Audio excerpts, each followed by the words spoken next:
ഇത് കാസർഗോഡ് അനന്തപുരം ക്ഷേത്രം. കുറേ പ്രത്യേകതകളുള്ള അമ്പലമാണിത് കേട്ടോ. പണ്ട് ഞാൻ സ്കൂളിൽ പഠിക്കുന്ന സമയമൊക്കെ സസ്യബുക്കായിട്ടുള്ളൊരു മുതലയെ പറ്റി കേട്ടിട്ടുണ്ട്. ഒരു ക്ഷേത്രകുളത്തിൽ ജീവിക്കുന്ന സസ്യബുക്കായ ബബിയ എന്ന് വിളിക്കുമ്പോൾ ഓടി വരുന്നൊരു മുതലയെ പറ്റിയിട്ട്. വർഷങ്ങൾക്കിപ്പുറം ആ മുതല മരിച്ചു എന്ന വാർത്ത ഞാൻ കേട്ടിട്ടുണ്ട്. ആ ക്ഷേത്രക്കുളത്തിനടുത്താണ് ഇന്നുള്ളത് കേട്ടോ. കുറേ കുഞ്ഞുമീനുകളുള്ള വെള്ളത്താൽ ചുറ്റപ്പെട്ട് കിടക്കുന്ന ഒരു ചെറിയൊരു ക്ഷേത്രം. ഇവിടെ വലിയ തിരക്കുകളോ ഒന്നുമില്ല. നല്ല ശാന്തമായ അന്തരീക്ഷമായിരുന്നു പോയപ്പോൾ. കുറേ ആൾക്കാരുണ്ട്, പക്ഷെ ഞങ്ങൾ പോയപ്പോൾ അവരൊക്കെ വരിക, ക്ഷേത്രക്കുളം നോക്കുക, പോവുക. ബബിയുടെ ഭക്ഷണം എന്ന് പറയുന്നത് അവിടുത്തെ ക്ഷേത്രത്തിലെ നൈവേദ്യമായിരുന്നു അത്രേ. ഞങ്ങൾ പോയപ്പോൾ അതൊക്കെ കഴിഞ്ഞിരുന്നു.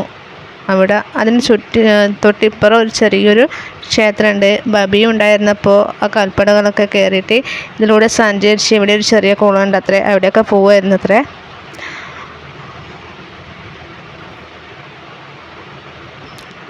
ഇവിടെയായിരുന്നു. പിന്നീട് കേട്ടു ബബിയക്ക് പകരം വേറൊരു പിൻഗാമി വന്നിട്ടുണ്ടെന്ന്.